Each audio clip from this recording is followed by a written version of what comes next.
Hi there. So welcome back. If you're rejoining and if you're really following along, because I see that there are a couple people who listen to this, I have a great story for you. So if you really are following along, then you might notice that this is episode 38, but you already listened to an episode called 38, and that was a different episode. And no, I'm not purposely trying to manipulate you, I swear. But I wanted to tell you the story about it because I think it's like it's just an awesome illustration of, I don't know, to my mind, what I think Buddhist psychology means. So yeah, I did record in episode 38. I dropped it, had, several people listen to it, and noticed when I got back from a long visit with my mother that the end was cut off, that I had too quickly shuttled it out the door before I got off. And it's really interesting because I remember thinking at the time, and I realized that all kinds of people have all kinds of different ideas about what this means. Again, fabrication, yada, yada, So, this will be received by and who and how it will be received. I had a gut feeling that I shouldn't do it. And the reason why was not because I thought I was going to make an editing mistake. It was because of my state of mind when I recorded it. So it's really interesting.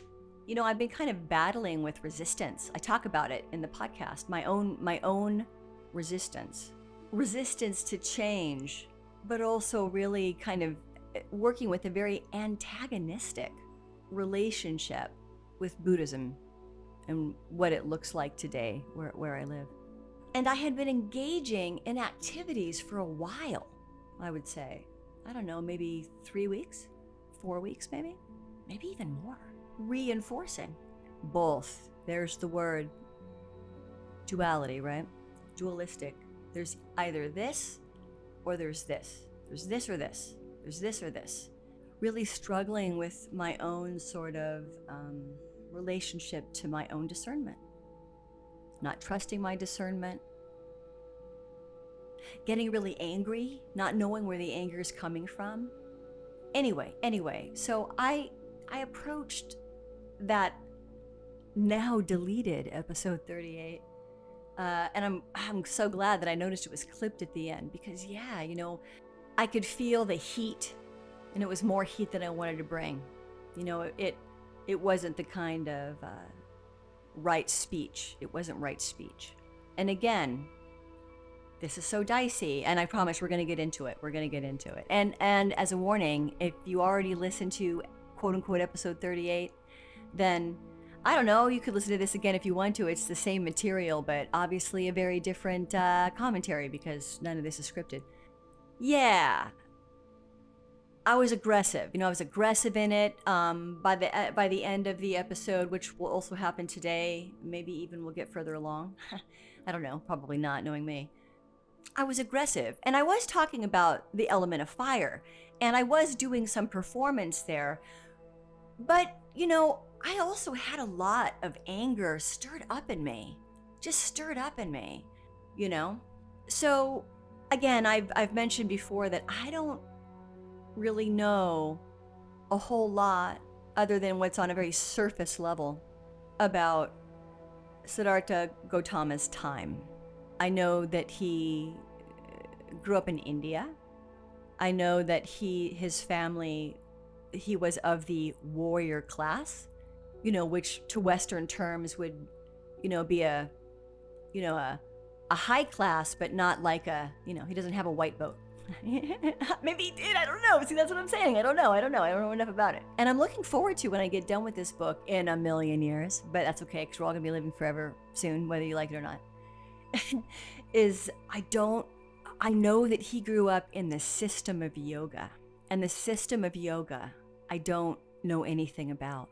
I'm learning some about it. Right now I don't have the time or the bandwidth, to take on another new thing to learn. But I'm looking forward to, being done with this dissertation, which I just have to say, I just got approval on from my internal advisor, so now I can send it off to my faculty reader and my external advisor. And I'm just thrilled. I'm just thrilled that, my goal, my hope, my wish is that I will have a big fat doctorate in my hand on my birthday. Yeah. And that's in December. Anywho, I just had to share that. But yeah, so I'm going to get into it here, but I'll just suffice to say that I do a particular Kundalini yoga kriya. And again, I'm getting way outside of my depth, and I want to honor the system of yoga. So I'm just going to keep this as, surface as I can here. The liberated heart kriya is my understanding in English, but again, who knows if that's right. But I have been doing it, and I can only do it for 11 minutes, which I have read in several sources that I trust that is a good place to start, and that you can then work up to 30 minutes. And so, I meditate every day, again, as I mentioned, but I'm reintroducing, this particular kriya to my practice for the first 11 minutes of my sit in the mornings. And it's really making a radical difference. It's making a radical difference for me. So yeah, anywho, back to it. It is important. And we will be getting to write speech later, but when I am coming to lay down the audio for these podcast episodes and read this wonderful book, I don't want to be in the fire element, at least not in the I don't want to allow it to consume me, to prevent me from right speech. So anyway, this is the new episode 38. I realize that was a really long kind of introduction. So yeah, what can I tell you on that, right? And so yes, welcome. And if you're new, then welcome to On the Path, an anthology on the Noble Eightfold Path, drawn from the Pāli Canon. And this book was written by Ṭhānissaro Bhikkhu, who is a well-known and respected American Buddhist monk. And he's respected for his translations of Buddhist texts and his teachings on meditation and the Dhamma. And his work is deeply rooted in the Theravāda Buddhist tradition, emphasizing a direct, practical approach to the Buddhist teachings.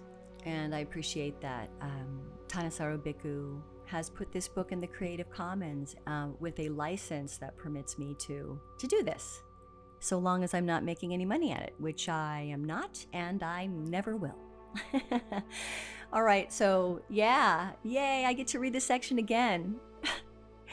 I know that sounded, here, let me do that again. Yeah!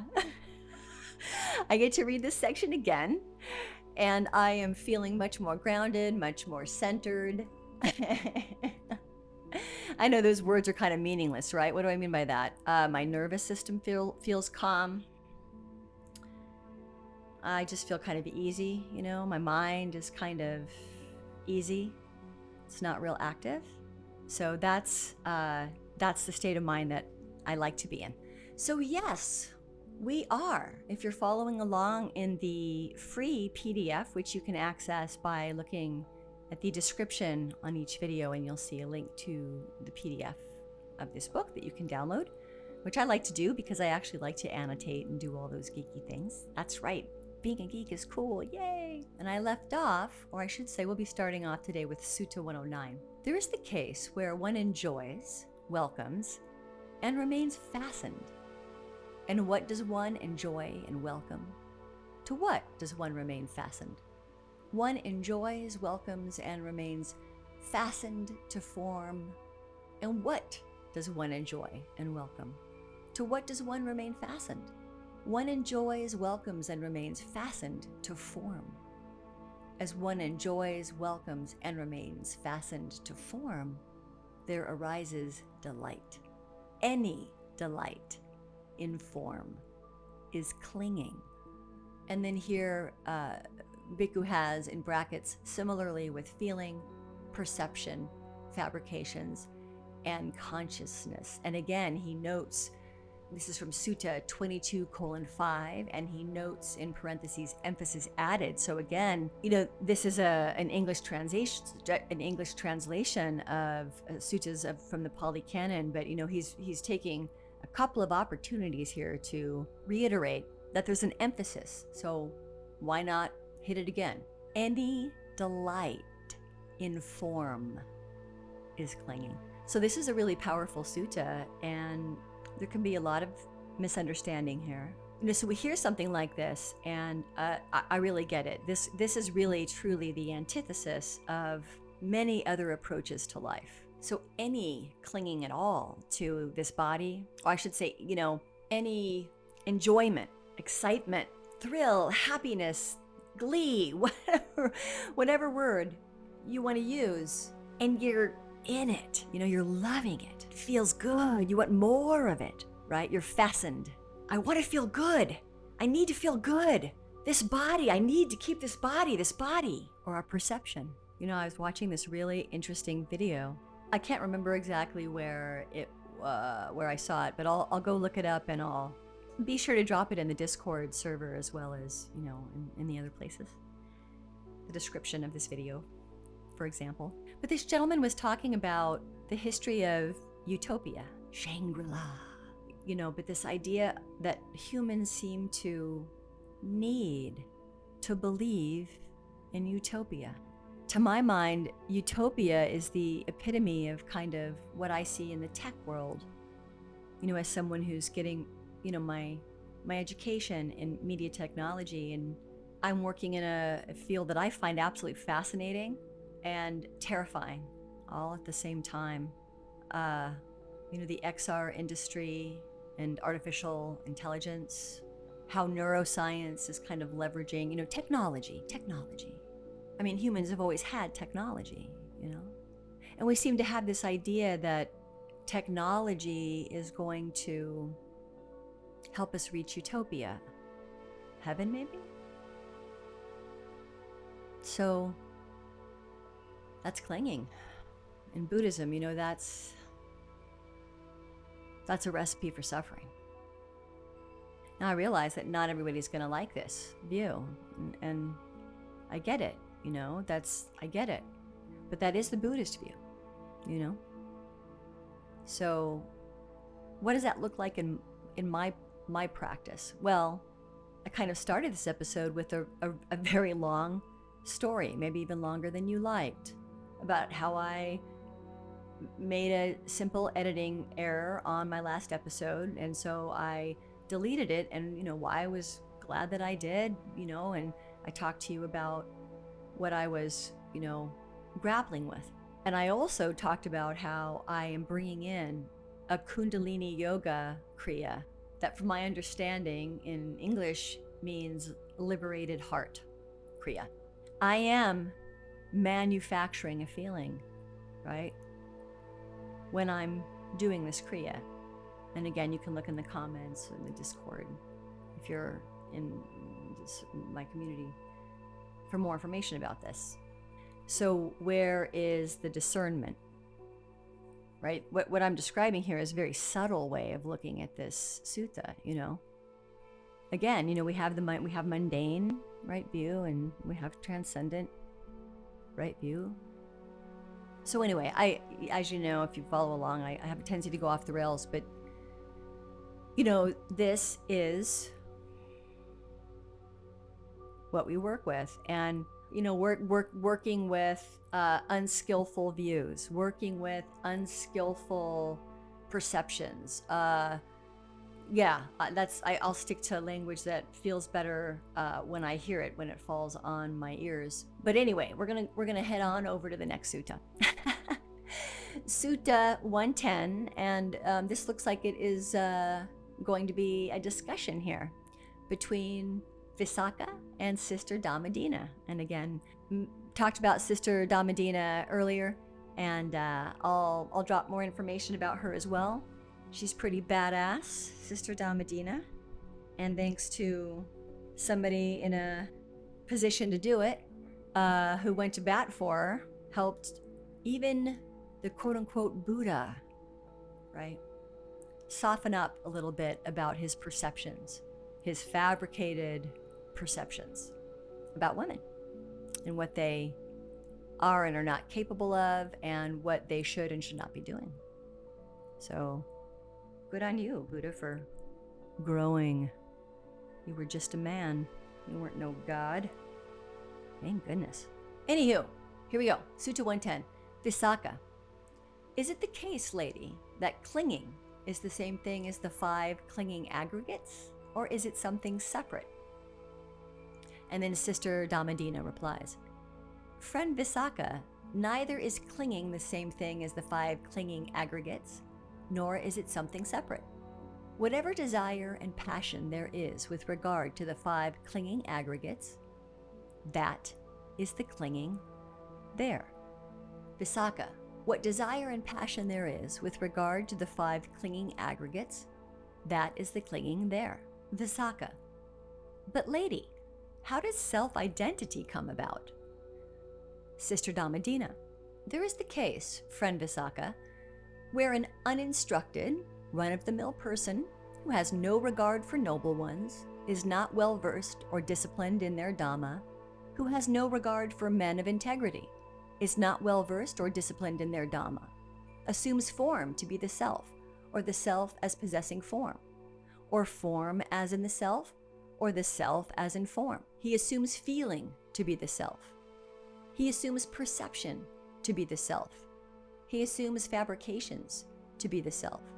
He assumes consciousness to be the self, or the self as possessing consciousness, or consciousness as in the self, or the self as in consciousness. This is how self-identity comes about, Visakha. But lady, how does self-identity not come about? Sister Dhammadina. There is the case where a well-instructed disciple of the noble ones, who has regard for noble ones, is well-versed and disciplined in their Dhamma, who has regard for men of integrity, is well-versed and disciplined in their Dhamma, doesn't assume form to be the self, or the self as possessing form, or form as in the self, or the self as in form. He doesn't assume feeling to be the self. He doesn't assume perception to be the self. He doesn't assume fabrications to be the self. He doesn't assume consciousness to be the self, or the self as possessing consciousness, or consciousness as in the self, or the self as in consciousness. This is how self-identity does not come about. All right, and so that comes from MN 44. And again, this is the nature of the Pāli Canon. Oftentimes it's dialogue, it's a conversation, it's a discussion, so the way that this looks on the page, if you're not following along, reading along, you're listening, then you'll see, the name of the person speaking, so just it's a dialogue between the practitioner here, Sister Dhammadina, who was ordained. I gotta fact check that, so stay tuned. She's explaining how our concept of self and self-identity and being identified with who we think we are, that is how we construct a self-identity. This is the real crux and core of Buddhism here. Your form is not who you are. There is no self to possess a form. Our body, this perception, how we perceive reality. Why? Well, because it's all based on fabrication. And fabrication can also not be clung to, because it, in and of itself, is constantly recalculating, readapting. Think about what a lens on a camera that's in auto mode does. If you've ever worked with a camera and you're familiar, with the idea of putting it on manual or on auto mode, I would say in a way that what the Buddha suggested is true for humans, for this human experience, this, or whatever, just this, not just human experience. We're not the main game, A camera on auto, when you hold up the camera and you point the lens, it is going to be constantly, not as quickly as our minds, of course, but it's going to be as fast as its capability, it's going to be making these constant micro adjustments to get what we want to have in focus. It's going to make all kinds of micro adjustments, re-ratcheting to get it in focus. When you get irritated when you're working with your camera and you have autofocus on, is because, darn it all, what it also does is it's going to put into focus what's closest to the lens, even if that's not what you want to focus on. So how is that like this? Sutta, that's fabrication. That's kind of the nature of it. And the more we kind of make those micro mental adjustments, perceptive adjustments, boom, then that kicks off a whole new fabricated state of conditioning. So in all of that, there's no self, there's non-self. That's what non-self or no self means in Buddhism. Recognizing that. So Sister Dhammadeva is answering the question, how does self-identity not come about? That, and, she says, they have regard for noble ones. Now this one's a little bit dicey, and I call it like I see it. Regard for noble ones. Here's where I truly do what the Buddha himself recommended. I use my own discernment and judgment. So it's been a long time since the Buddha walked around with Sister Dhammadeva and Visakha and others. I use my own discernment about what a noble one is. I hope you do too. And what do I mean by that? Her next suggestion is that that's not all. She also says they must be well-versed and disciplined. Disciplined. Well-versed and disciplined. Disciplined. Disciplined in right view. To my mind, yeah. You know, I can feel things kind of come up for me as I read this, because I've seen kind of for myself, not meaning that something's happened to me personally, although, you know, very low-grade things have happened where, you know, I use my own discernment about whether or not I think a teacher is noble. But this idea of, you know, knowing the Dhamma, studying the Dhamma, which I'm not a scholar, you know, I'm certainly not ordained, and I don't really want to become a scholar. That would require an inordinate amount of time and effort, and I'm a lay person, you know. I'm very devout as a lay person, but anywho. And there are also, and here the word men is used, you know, but to my mind, you know, what is meant is these are humans of integrity. And so again, if you put this all together, there's really, as I can see even now, right, there's no need to be suspicious. Again, because of my discernment. I discern, see for yourself. So this is, you know, this is really this is radical, and certainly a radical departure, you know, from Abrahamic religions, for sure, you know. But, you know, the Buddha also said, you know, this is not everybody's gonna want to pick this path. And that's, you know, that's fine. No judgment. It's just a path, man. It's just a map that he kind of verbally taught after he, you know, went through what he went through and had, you know, the experiences that he had. And, you know, I mentioned I've had some pretty interesting experiences myself, and I find that Buddhism does the job for me in terms of meaning making in my life, and has, you know, for a really long time. But yeah, everybody's got to find what makes meaning for them. All right, I'm gonna move on because I'm just yada yada yada. I keep on going. Okay, here we go. Sutta 111. Then Venerable Radha went to the Blessed One and, on arrival, having bowed down to him, sat to one side. As he was sitting there, he said to the Blessed One, "A being, Lord. A being," it said. To what extent is one said to be a being, or satta? Any desire, passion, delight, or craving for form, Radha. When one is caught up, or satta, when one is caught up there, and here after caught up he has satta in brackets, tied up, and in brackets visatta, there, one is said to be a being. Any desire, passion, delight, or craving for feeling, perception, fabrications. Any desire, passion, delight, or craving for consciousness. Radha. When one is caught up there, tied up there, one is said to be a being. And this comes from SN 23:2. So I want to take a little bit of time with this, just to make sure that I'm not missing anything here, because I'm not a scholar. So I'm going to go get a little help from a robot trained on the Pāli Canon and Buddhism, and see how my memory holds up. So I'll be right back. Okay, so I am back. Yeah, robot did a great job of unpacking it. It essentially is what I thought, and it is really, repeating, which makes a lot of sense given this section.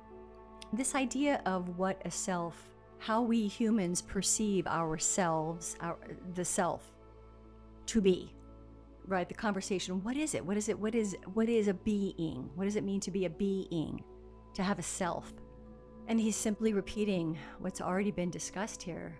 It's our hanging on to, again, the 5 aggregates, any of them, that produces the being.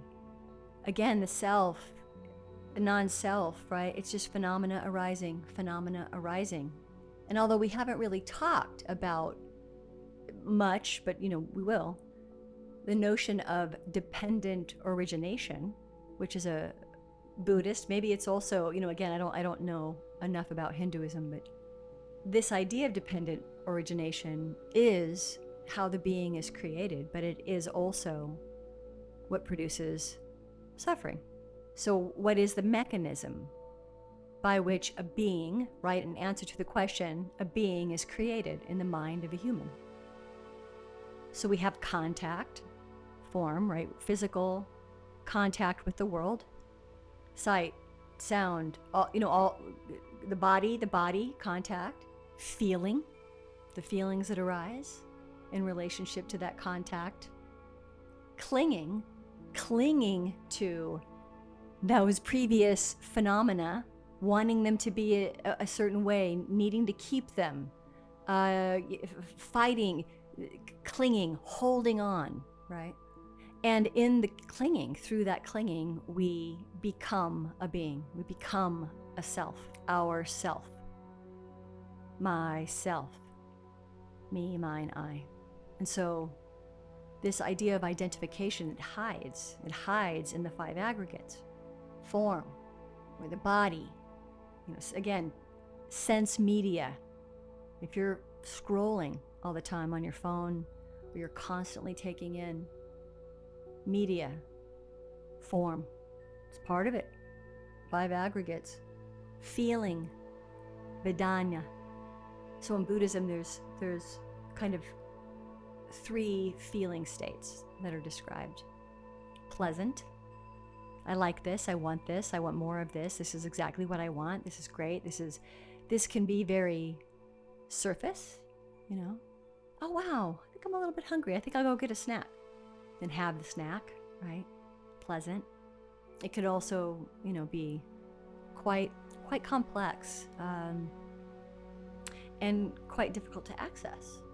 So I think I mentioned, when I quit my job, right? I had been teaching for 20 years at the community college level, ALSUM.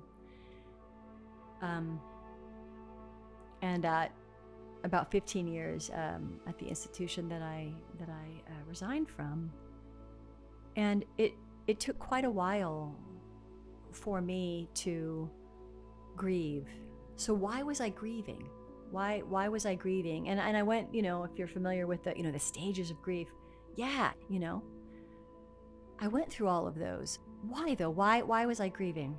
So I'm going to try to tie it into, the aggregates here and kind of this whole idea of, what is a being? How is a being manufactured?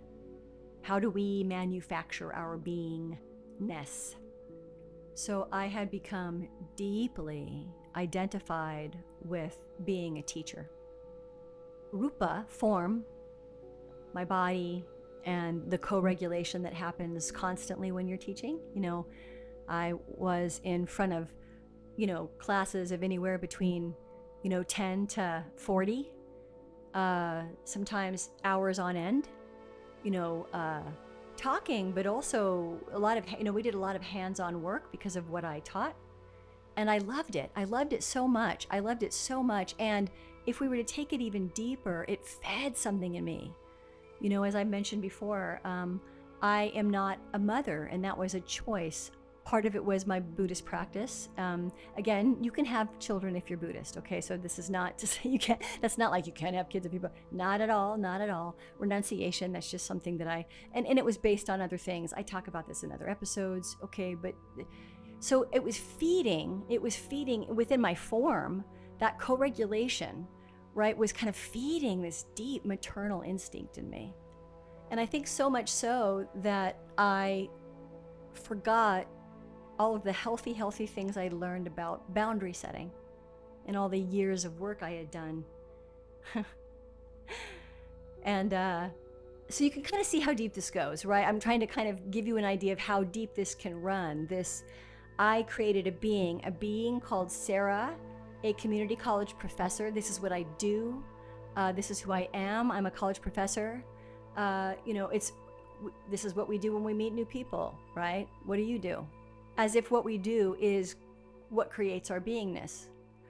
Well, only if we're associated with it. But that's what produces suffering, right? So anyway, I think I'm going on too long here, but great sutta here. And yeah, this is just really fascinating stuff.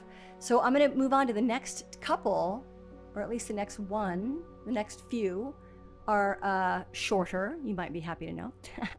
Okay, so we're going to get right into, at the bottom of page 198, Sutta 112. What is one? All beings subsist on nutriment. And that is from KHP 4. Wow, I love this. What is one? So I mentioned this before, and it might have been in the last episode, which, yeah, is no longer with us. So I'm sorry if you've heard this one before, but there's a saying, and again, I gotta write this down. I can't remember who said it. There was several different people I was reading in my early 20s to mid 20s that were a huge part of my life and a huge part of my formation. And I can't remember which one of them said this, but I think it was a guy named Christopher S. Hyatt. And I think it comes from a book called Prometheus Rising, and I'll fact check that. So he says, what the thinker thinks, the prover proves. And so what does he mean by that? Well, this would go beyond Buddhism. I mean, this much I do know about the Vedas, is that this is also true of what the Veda, what Hindu, a lot of Hinduism also suggests accounts for meaning making in our experience of reality here. But when you think about, just, savor the words, what the thinker thinks, the prover proves. Remember what I said about how you could liken the Buddhist psychology to a camera in auto mode. Whatever is closest to the lens is what it's going to focus on, even if that's not what you want it to focus on, whatever's in the foreground, right?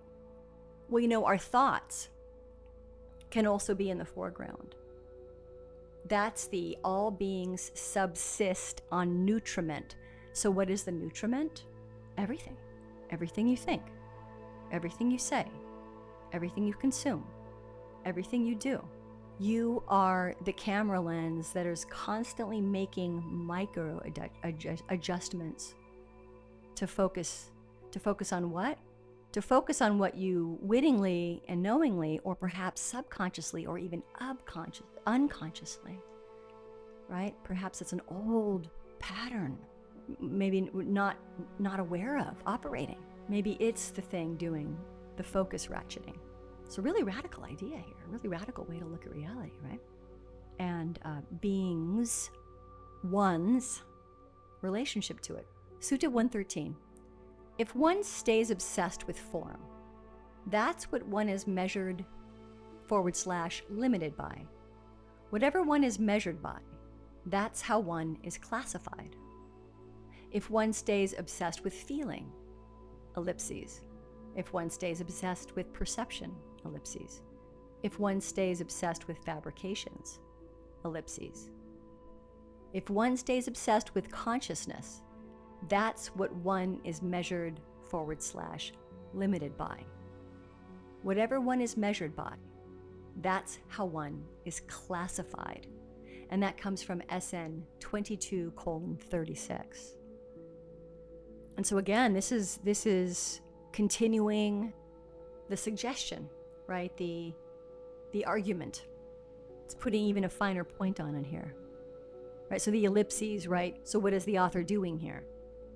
And just letting you know that applies to all the aggregates, right? So the ellipses is just, and again, there's a lot of repetition here. Repetition. But he's really simply here, our identity, your sense of who you are, your identity, my sense of identity, me, my sense of it, is really a function of what I'm obsessed with, or what you're obsessed with, what you're ruminating on, what your mind is focused on, whatever's in the foreground. Autopilot. There's no metacognition in autopilot, right? Because it's already been programmed to do a certain thing. Anyway, I'm going off the rails now, but yeah. So if you obsess about your form, then that's the scale that you're living by. Maybe you're obsessed with your feelings or your perception of reality, of what you see around. Now we're getting into politics, perhaps, is a good example of what we're seeing in the world right now, and how polarized humans have become in relationship to our perceptions, and how they're different, and how struggle to come together without clashing, fighting, destroying. Why? Because we're identified. Suffering. We're identified. We're so identified that the idea of softening a little bit to consider another view, even if you don't agree with it, would feel like an ego death, because it is for you, according to Buddha. But it's what needs to happen if you're going to practice Buddhism. That's why we practice every day. Okay, so I'll keep on reading. So Sutta 114. Which clinging? These 4 clingings: sensuality clinging, view clinging, habit and practice clinging, and self-doctrine clinging. And that comes from SN 12:2. And yeah, I've talked about this before. This is kind of how I set up the episode, a re-recording of the same episode, is this. Habit and practice clinging, right? How I had begun to notice how I was clinging to my habits and practices. Yes, it's Buddhism, but because I was starting to cling, and I could feel that I was clinging, I was becoming agitated. And so I was then going and looking at other YouTube things or other things that were also kind of corroborating. Yes. And that was feeding. And then I felt more frustrated, right? So this idea, and sometimes we want to catch it, and sometimes we don't want to catch it. And this is where it becomes very subtle, and it becomes quite difficult work, I would argue. At least it certainly is hard work for me, which will make more sense if you haven't caught the original episode 38, which will make more sense when we get into the elements in Buddhism. And it's not just Buddhism that works with the nature's elements, but I'll talk about how Buddhism deals. They show up in Buddhism, and how are they discussed. So we're now in a new subsection, a new subheading called Perceptions for Inducing Dispassion for the Aggregates.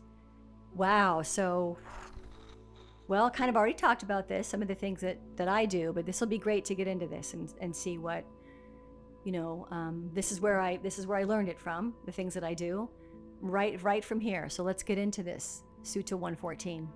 Venerable Sariputta said, "Friends, just as the footprints of all legged animals are encompassed by the footprint of the elephant, and the elephant's footprint is reckoned the foremost among them in terms of size, in the same way, all skillful Dhammas are included in the 4 noble truths."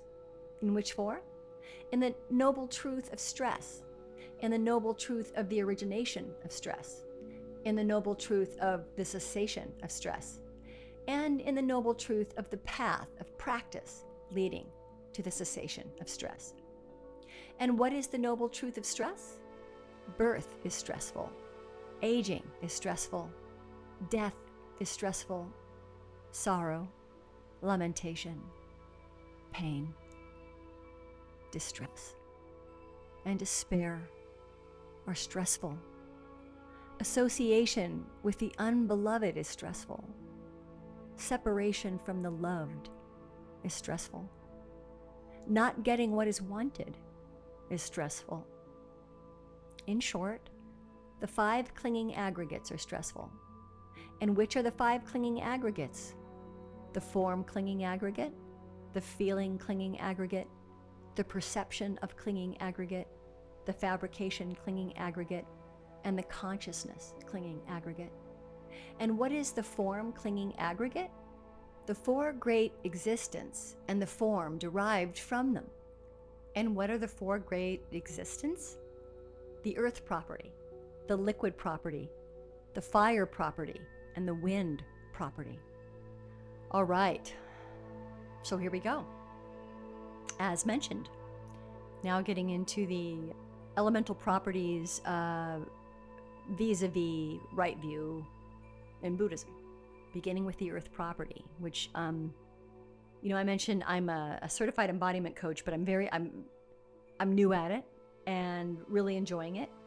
And I find that the method in which I was trained, they work with the elements as an approach, to embodiment coaching. Actually embodying the elements, actually bringing them into the physicality, the space in which you're standing. You're taking up that space, and how is your body taking up that space? And so there's many methods that I was trained to use, and that I'm really kind of just focusing on one right now. I'm not even really working with the elements right now. I'm just focusing on what they call the toolkit and these particular yoga poses that they came up with to help with embodiment. And I find that as a novice coach, that's enough for me right now, but I can just say that they also work with these elements. And learning about how they embody these elements has been so helpful for me in my own life. And I do bring them into coaching as well. So let's get into the earth property. And what is the earth property? The earth property can be either internal or external. What is the internal earth property? Whatever internal within oneself is hard, solid, and sustained. And then in brackets, Bhikkhu has put by craving: head, hairs, body hairs, nails, teeth, skin, flesh, tendons, bones, bone marrow, kidneys, heart, liver, pleura, spleen, lungs, large intestines, small intestines, contents of the stomach feces, or whatever else internal within oneself is hard, solid, and sustained. This is called the internal earth property. Now, both the internal earth property and the external earth property are simply earth property. And that should be seen as it actually is, with right discernment. This is not mine. This is not me. This is not myself. When one sees it thus, as it actually is, with right discernment, one becomes disenchanted with the earth property and makes the mind dispassionate toward the earth property. Now, there comes a time, friends, when the external liquid property is provoked. I'm sure we'll find out more about that soon. And at that time, the external earth property vanishes. So when even in the external earth property, so vast, inconstancy will be discerned, destructibility will be discerned, a tendency to decay will be discerned, changeability will be discerned, then what if this short-lasting body, sustained by clinging, is I, or mine, or what I am? It has here only a no. Now, if other people insult, malign, exasperate, and harass a monk, and then in brackets it says, who has discerned this? He discerns that a painful feeling born of ear contact has arisen within me, and that is dependent, not independent. Dependent on what? Dependent on contact. And he sees that contact is inconstant. Feeling is inconstant. Perception is inconstant. Consciousness is inconstant.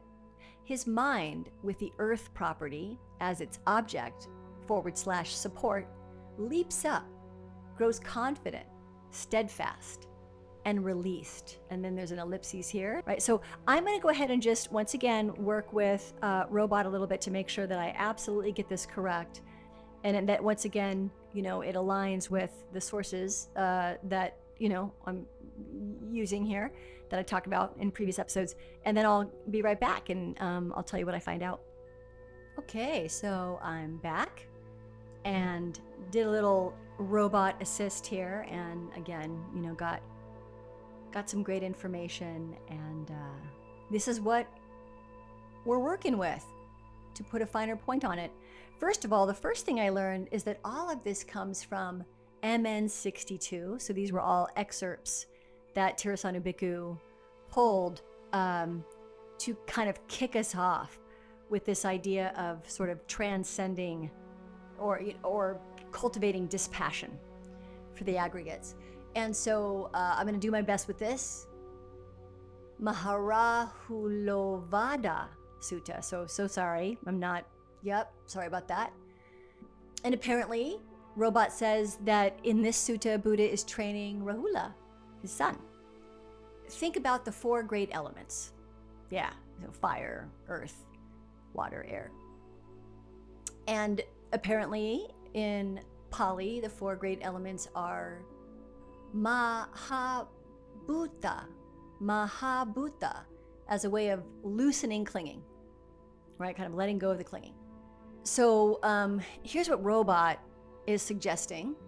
So earth, in right view in a Buddhist context, includes internal functions, like all of our bodily parts, everything that is fixed in our form, and external objects or phenomena, like mountains or trees that are fixed, they're sustained, they're solid.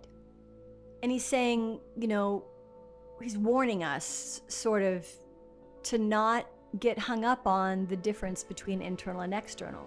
It's all earth property.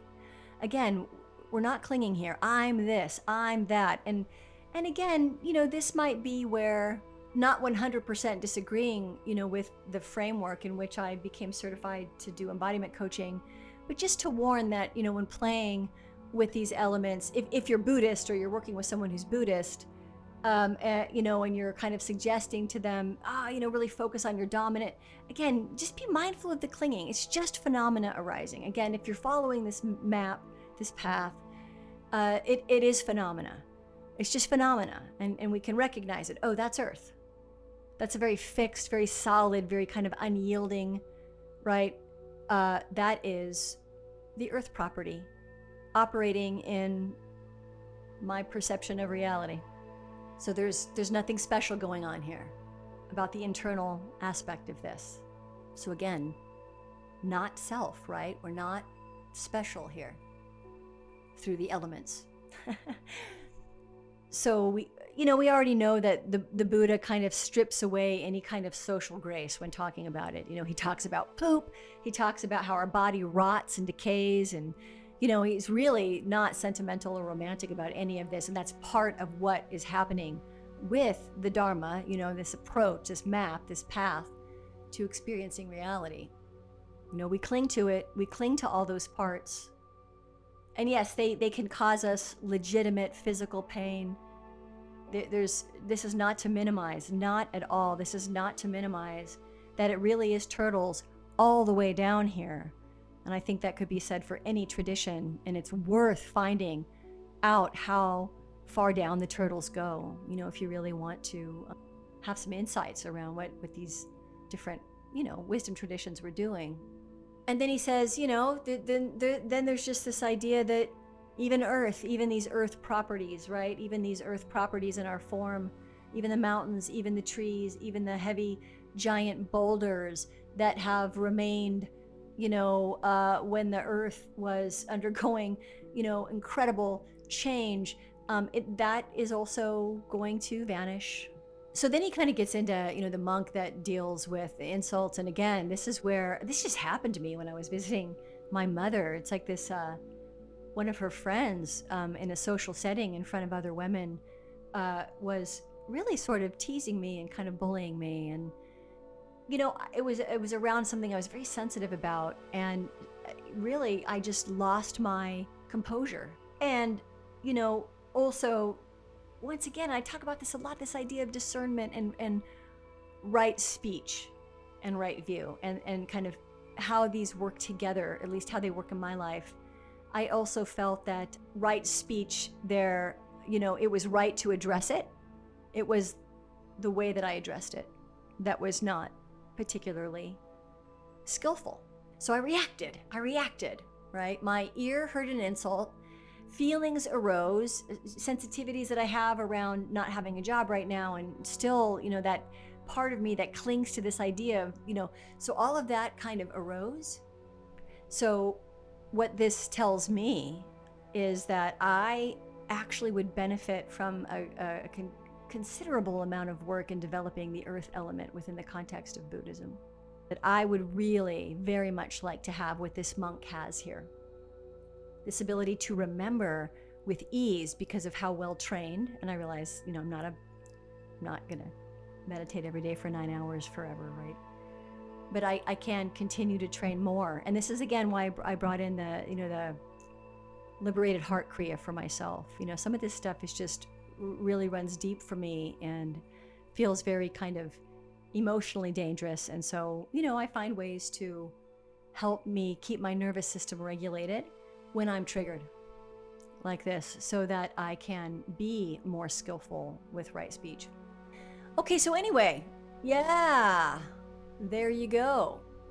So I promised myself today that I would break page 200. And for me, that just means I want to get all the way through 200, which means I'm going to keep on going. That might put me a little bit over the hour, but I want to keep that commitment to myself. So the next element that Bhikkhu includes here is the liquid property. So let's get into it. And what is the liquid property? The liquid property may be either internal or external. Okay, so just like earth, right? What is the internal liquid property? Whatever internal belonging to oneself is liquid, watery, and sustained. Bile, phlegm, pus, blood, sweat, fat, tears, skin oil, saliva, mucus, fluid in the joints, urine, or whatever else internal within oneself is liquid, watery, and sustained. This is called the internal liquid property. Now, both the internal liquid property and the external liquid property are simply liquid property. And that should be seen as it actually is present with right discernment. This is not mine. This is not me. This is not myself. When one sees it thus, as it actually is present with right discernment, one becomes disenchanted with the liquid property and makes the mind dispassionate toward the liquid property. Now, there comes a time, friends, when the external liquid property is provoked and washes away village, town, city, district, and country. There comes a time when the water in the great ocean drops down 100 leagues, 200, 300, 400, 500, 600, 700 leagues. There comes a time when the water in the great ocean stands 7 palm trees deep, 6, 5, 4, 3, 2 palm trees deep, 1 palm tree deep. There comes a time when the water in the great ocean stands 7 fathoms deep, 6, 5, 4, 3, 2 fathoms deep, 1 fathom deep. There comes a time when the water in the great ocean stands half a fathom deep, hip deep, knee deep, ankle deep. There comes a time when the water in the great ocean is not even the depth of the first joint of a finger. So when even in the external liquid property, so vast, inconstancy will be discerned, Destructibility will be discerned. A tendency to decay will be discerned. Changeability will be discerned. Then what if this short-lasting body, sustained by clinging, is I or mine or what I am? It has here only a no. Wow, so this is just such great rich stuff here. And again, a lot of repetition in the Pāli Canon.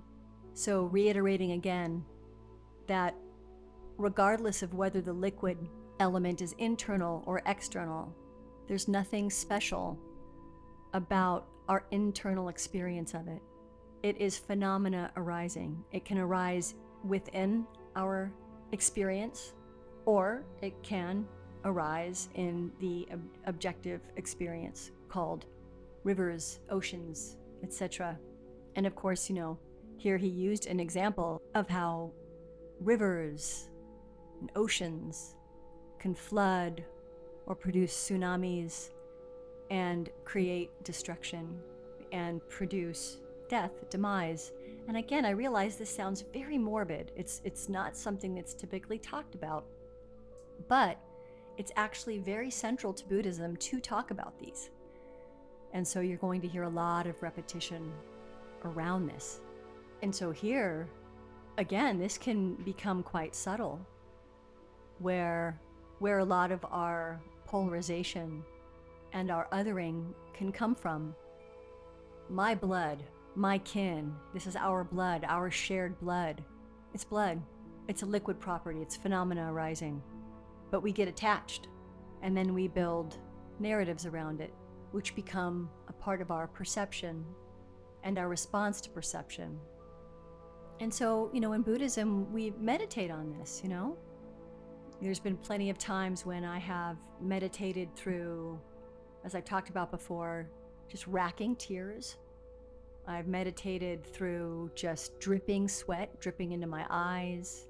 I've meditated through horrible sinuses where, my nose was running and snot was running down onto my mouth. And I've even allowed it to be in my mouth and just to let it be there. So again, I know that sounds really radical, I realize, but what we're cultivating here is the dispassion. And again, I realize this is very subtle, and sometimes it can feel, we hear the word dispassion and we think don't care. We're cultivating in quite a disciplined manner, we're cultivating compassion all the time. So we do care. The dispassion is the skillful approach to caring. And again, this is, I feel like I'm just getting in deeper and deeper, so I'll just go ahead and leave it right there. And so the liquid property it's a teaching tool, that we don't have to become so attached to our, in the case of crying, emotional experience. Crying is very helpful for regulating the nervous system. There's a very practical reason for it. You don't want to deny your tears. In fact, I encourage you to cry if you find it helpful in becoming more skillful and feeling better, because feeling better is a part of developing and cultivating compassion, because you're included in the cultivation of compassion, right? So you have to have that there, and if you don't have it, you have to cultivate it. And if you don't have it there, remember the idea of the camera and the camera lens, and that whatever you focus on, whatever's in the foreground, will become in sharp focus for you. I think I'm going to leave it here. I think this is a great place to stop. Believe it or not, there is still 41 pages in Right View, so it's probably going to take several, I'm hoping maybe only 3, possibly 4 more episodes before we get into the next Right. But for now, we're going to keep on moving through Right View. And thank you so much for being here. If you're still with me, I appreciate you being here. I hope you got something from it and that you found something that was useful for you and your own practice. And if you're not a Buddhist, then just your life. I hope you got something here that will be useful for you in your life. May you be well. Take care.